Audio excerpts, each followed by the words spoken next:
compagni, perde la palla, recupera Costantin che può mettere in mezzo per il numero 10, in mezzo per Dediu e il gol al 15° minuto. Dediu porta in vantaggio lo Sporting Roma, ha ricevuto palla al centro dell'area e col piattone destro ha concluso spiazzando il portiere. Palla in mezzo, viene però anticipato 40 dall'intervento di un difensore, alla fine recupera il pallone ancora duro, scarica ancora per Valentini col sinistro, la può mettere in mezzo da quella posizione, il piattone, l'incredibile errore davanti alla porta che ha visto poi Giurgi accasciarsi a terra. Il fallo era stato commesso precedentemente proprio da un giocatore dello Sporting Roma. Attenzione perché c'è un'uscita maldestra da parte del portiere che stava per regalare una palla al San Roberto De Marinos, che adesso si impossessa del pallone. Il tiro, palla sul palo.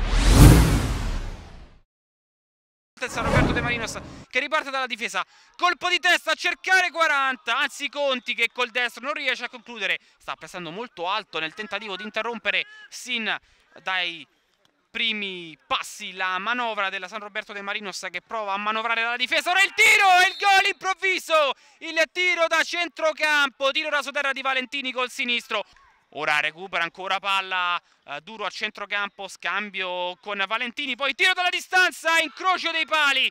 Attenzione a Valentini che salta un avversario, salta un secondo, Valentini palla sul destro, alla fine subisce fallo e calcio di punizione da ottima posizione. I giocatori della San Roberto De Marinos.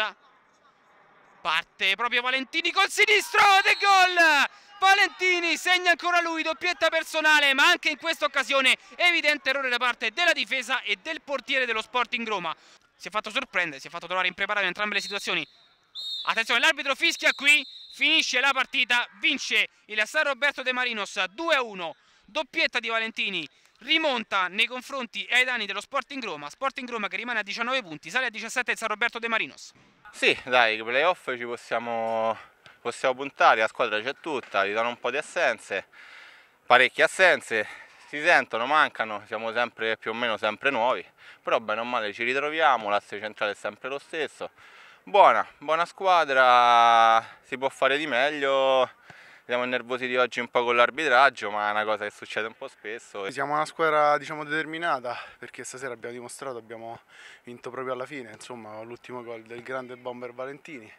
E niente, ci crediamo, nonostante le assenze, però comunque resistiamo e cerchiamo di, insomma, di fare quello che possiamo.